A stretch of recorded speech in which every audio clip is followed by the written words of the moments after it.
So welcome back to lecture 3A. We're going to be get started on matrix operations. So this is material that will not be on your quiz next week, but will be on quiz 2. So let's go ahead and get started. So let's go ahead and start by talking about scalars. And so what is a scalar? A scalar is a single number. That's a real number we're going to talk about. So for example, you can say something like UTSC is 57 years old. And this 57 here is a scalar because it's just a single number. So now what's a vector? A vector is a collection of numbers, of n numbers, which we're going to call the size of the, so this is the size of vector. Collection of n numbers, and there are a couple of different examples here. So for example, UTSC GPS coordinates are 43.7830 north and 79.1874 west. So I put a negative sign there because in GPS coordinates, east is positive and west is negative. So this is east-west, and this is north-south. But this here is a vector. So note that it's a collection of scalars, but it itself is a vector. Is scalar and vector in this course similar to the scalar and vector definitions in physics? Yes, it is very similar to the definitions of scalar and vector in physics. They're slightly different though, because in physics, you talk about vectors as scalars are things like mass, so things that don't have direction. And so depending on what your physics professors have taught you, positive and negative may or may not be allowed for scalars. So negative, there's a question of whether a scalar is allowed to be negative. In this course, scalars are allowed to be negative. They just aren't allowed to be collections of coordinates. Whereas in some physics courses, scalars have to be positive. Depends on how your course is run. But yeah, so other than that, so each v1, v2, v3 is a scalar, but the collection of all of them is a vector. Exactly. So when you collect together a bunch of different measurements into a single thing, you call that collection a vector. Let's give another example. So let's say that a bird population has 100 hatchlings, so babies, and 200 adults. We can write a population vector.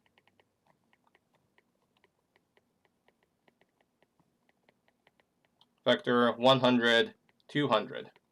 So basically what we're doing is we can combine together a bunch of information about something into a vector.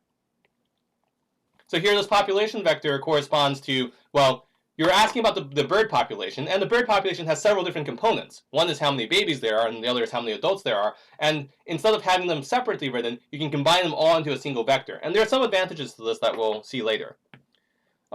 Lastly, and this is probably the closest to the sort of physicsy definition of a scalar and vector. You can also have, let's say we have a three-dimensional coordinate that goes out to here. Let's say this is 1, 2, minus 1.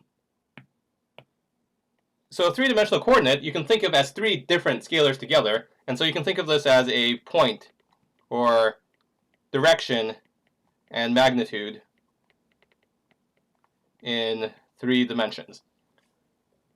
Okay, so these are all different ideas of what a scalar is, but the basic idea is it's a collection of different types of measurements you can think of that you're combining together because there's some relationship between them that you want to exploit later. Okay, so now once we have this, what are some operations on vectors? Well, there's an easy one, addition. So addition, this only works on vectors of the same size. So things like if we have A1, A1, A2 plus B1, B2, well, that's going to just be equal to A1 plus B1, A2 plus B2. So if we give an example of this, you might have something like 2, 2 plus 1, 2 is equal to 3, 4. And we can draw this out to give you a sort of intuitive grasp of what we're doing. So let's say this is 1, 2, 3, 4, 1, 2, 3, 4. 2. So we have a point here. Let's call this our blue point, 2, 2. So you can think of this as this line drawn there, or you can think of it as the point. So you can think of it as a line from the origin, or you can think of it as a point. And then we also have another point, which is, let's put this in green. So 1, 2. So this is, oh, I should mention, this is coordinate 1. And this is coordinate 2. So then if we have a 1, 2, you're going to go 1, 2. So you're going to go there. And when you add them together, all you're doing is you're starting at one and going in the direction of the other. So going there. And it doesn't matter which order you add them together in, because you end up getting to the same place. Okay? And so this red line here, going that red line, and this point here, that is going to be this point 3, 4. Okay, so addition. It's pretty easy. You guys have been doing that for ages. Another thing you can do is you can multiply by a scalar. And so this looks a little bit like this. So a times b1, b2 is equal to a b1, a b2. So just as an example, 2 times 2, 1 is going to be equal to 4, 2. And what we're doing here is we're just scaling everything. So again, we have coordinates 1 and 2. So 1, 2, 3, 4, 1, 2, 3, 4. So this is 2, 1. So that is, let's there. And we can keep on going. And so when you scale it up, you end up with that point there. Why are they on top of each other? So you can think of one way, I assume that's a question Jordan has about, yes, this is being recorded. Just for the record. And we'll go over this again, because I don't think we're going to finish this lecture entirely today. So why are they on top of each other? That's because you can sort of think of this as the first vector telling you to move 2 and then move to the right and then move 2 up, and the second vector telling you to move 1 to the right and then move 2 up. And so you start at where you ended up on the other point when you're adding these things together. Okay, so this is the basic idea of like addition and multiplication for vectors. Now, there are a couple other operations that you can do on vectors. So one of them is the dot product. So given two vectors of the same size, a, b, and they're both of size n, you can do the dot product, which is going to multiply together each of the separate terms, and then you're going to add them all together. And this dot product actually turns out to be super important, especially if you're a physicist. So if you're a physicist, you might have even already seen this before, because the dot product is so important. But let's give a simple example. So let's say we had 1, 2, 3, dot, minus 1, 4, 2. Well, this is equal to minus 1, because it's 1 times minus 1, plus 8, plus 6, which is equal to 13. Okay, so just on each of the terms, so you multiply these terms together, then you multiply these terms together, and then you multiply these terms together, and then you add it all together. So this is the dot product. And I won't go into why this is the case yet, but intuitively the dot product tells you how similar two vectors are. So when two vectors are very, very similar, the dot product is big. When two vectors are at a right angle, the dot product will end up being 0 for reasons that will hopefully become clear later in this course. So let's have you guys try it out. Let me reset my thing. And let's see. So what is the dot product of 1, 2 and minus 2, 1? Now they have a couple different options here.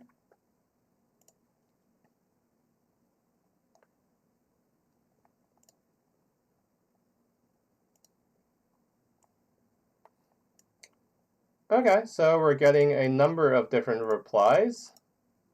So let's see what it is. Oh, why is my thing not showing? Oh, there it is. Okay, so we have a lot of b's. Okay, so this is equal to minus 2 plus 2, which is equal to 0. So yes, the answer is B. Let's try another one. What is this summation? Oh, let me reset. Could you type it back in again since I just reset?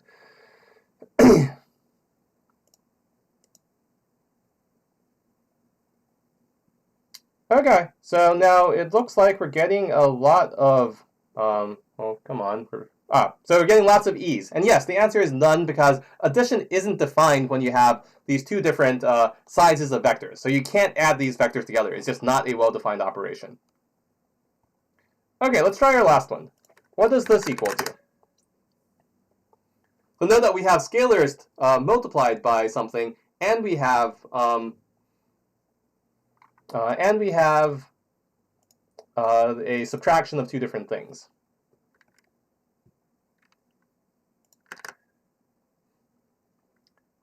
Okay, so we're getting some D's and we're getting a few A's. Well, let's follow all our rules carefully and see what happens. So when you multiply a vector by a scalar, what do? You multiply all of... Yes, I see a lot of people are suddenly deciding to change their minds. Yes, so when you multiply a scalar by a vector, you end up with multiplying the scalar by every one of the entries of the vector. Minus 2 times 0, so this is 2 times 0, 2 times 0, 2 times 0. And so this is equal to 0, 0, 0 minus 0, 0, 0, which is equal to 0, 0, 0. So the answer here is actually A. So you have to be really careful about the dimensionality. And this is one of the reasons I put this question on here, is because when you're doing these kinds of things, if your dimensions don't, your answer at the very end has to have the right number of coordinates. And so the answer is A, not D. Okay, so what's the difference between A and D? That's a very good question. The difference between A and D is that A is a vector with 3 coordinates, and D is a scalar. It has only 1 coordinate. So the size of the vector, yes. So the size of the vector is exactly how many things are in it. So here, A is a vector of size 3 with 3 zeros in it. D is a scalar. Now, you can sometimes think of scalars as vectors of size 1, but that's a little bit confusing, so let's not think about it that way. So in this particular case, D is a scalar, which is why it's the wrong answer, because the answer here has to be a vector of size 3. And keeping track of these sizes, these dimensions, is what we're going to call them, because a vector with 3 coordinates, you can think of it as corresponding to 3 dimensions, x, y, and z. But now this dimensionality is going to matter even more when we move on to matrices, because you really need all the dimensionalities to line up properly. So now, what is a matrix? So now let's go from vectors to matrices. So vectors are just a collection of scalars. A matrix is an entire rectangular grid of scalars with several important properties. So a matrix A, which we're going to denote by this bracket Aij, where each of the Aij's is the entry in the ith row and jth column, is something that has size, if it has size m times n, then it has m rows and n columns. And like vectors, you can add matrices and multiply by a scalar. So let's give an example. Let's say A is equal to 1, 2, 3, 4, 5, 6. So this is a 3 by 2 matrix. And so that's 3 rows and 2 columns. And for example, A21 is equal to 3. Okay? And if you multiply 2 times A, well, you just multiply 2 times each of the entries. 2, 4, 6, 8, 10, 12. And you can add together matrices as well. So if you add that to 0, 1, 0, 0, 1, 1, 0, this is going to be equal to, well, you add together each of the entries component-wise, 2, 2, 3, 5, 6, 6. Okay? So you'll notice that matrices seem to have very similar properties to vectors. In fact, there is some, if you were in the linear algebra for mathematical scientists course, so if you decide you're super interested in this, you might want to take that course. If you're in that course, you would actually learn that matrices, you can think of them as a type of complicated vector, where you add this additional structure.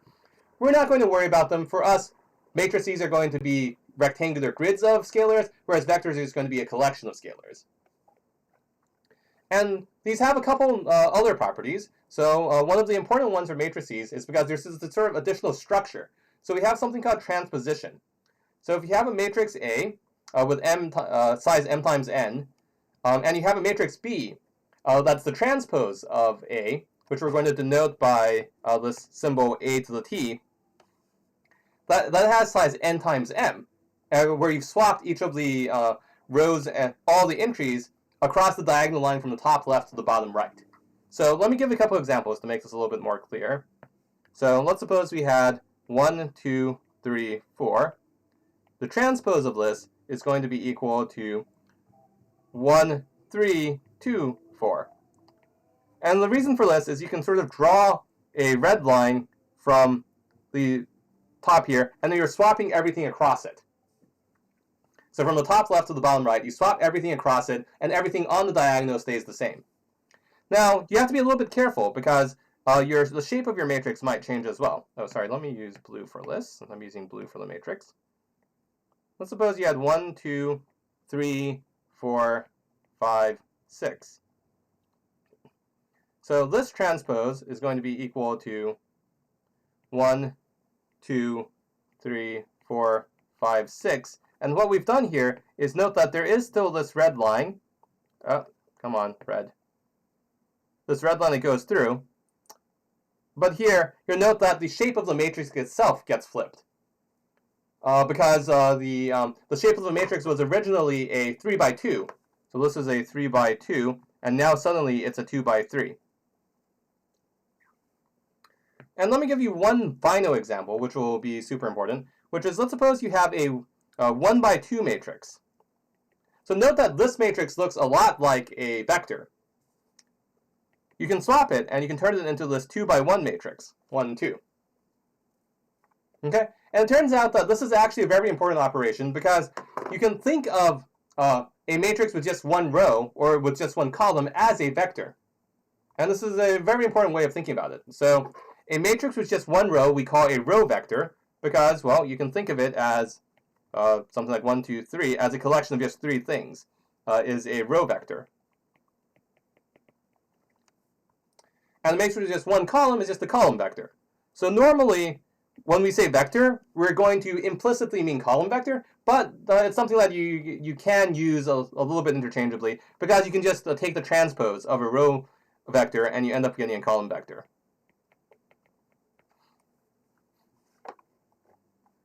Okay, so now that we have all this additional structure, we can make it to, oh, I'm not going to get to the actual application, but that's all right, we'll come to it next time.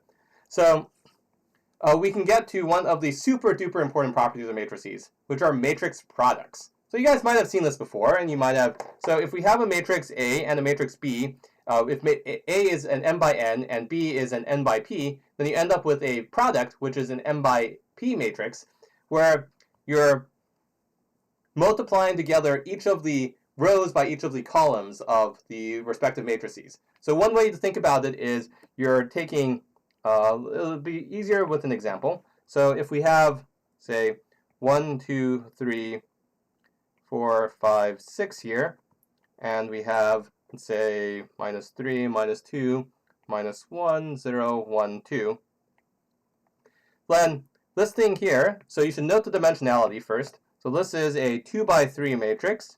Oh, sorry. 2 by 3 matrix. And this is a 3 by 2 matrix. And so those two can cancel out. But this means that your answer is going to be a 2 by 2 matrix, right? So this is going to be a 2 by 2 matrix.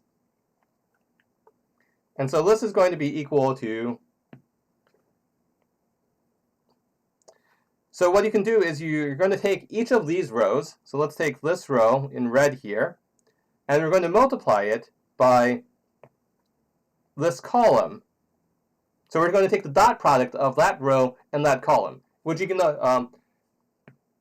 and what that's going to give you? That's going to give you is you're going to have 1 times -3 plus 2 times -1 plus 3 times 1. And that's because we have each of these entries from our red row and each of these entries from our orange column. And that's going to be the entry in the top left because it's the first row times the first column. Then, when you take the first row times the second column, that's going to give you the entry in the, well, first row and second column of your product matrix. Let's put that in green. So this is going to be so that's the first entry, and then we're going to have a second entry, which is going to be 1 times minus 2 plus 2 times 0 plus 3 times 2. Sorry, I went off into the margins a little bit. And you guys can't see that because that is too far in front. Let me...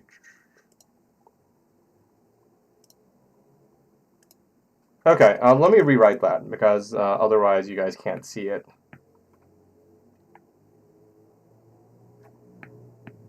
Okay, so this is going to be 1 times minus 2 plus 2 times 0 plus 3 times 2. Okay. And that's because we have our red row times our green column. And then we can do the same thing for the other, for the bottom. So let's say we start off with a blue row here. If we start off with the blue row there, we're going to end up with 4 times negative 3 plus 5 times minus 1 plus 6 times 2. And then when we multiply against the other column, that's going to be 4 times minus 2 plus 5 times 0 plus 6 times 2. And again, that's because we have each of our blue entries here. And then we have our orange entries here and our green entries here. Okay, so this is the matrix multiplication, and when you do all this together, you end up with, in this particular case, minus 2, 4, minus 11, and 9. And that is matrix multiplication. And the first thing we're going to do in the next lecture is I'm going to have you guys try it out with a couple of different vectors. But I think that is a good place to stop off for today, since it is now 2 p.m. Oh, can we multiply columns by rows? So no. In fact, you'll get the wrong answer if you multiply Oh, wait, sorry. That's a little bit complicated. So yes, you can multiply columns by rows, but you have to do it in a very particular way. And so I will show you a little bit of that next time, how you can multiply columns by rows and do that sort of decomposition. But for now, you should think of multiplying a left row by a by a column on the right. And I will stop recording now. So I will see you in class on next Wednesday, since we have our day off. Friday's a day off.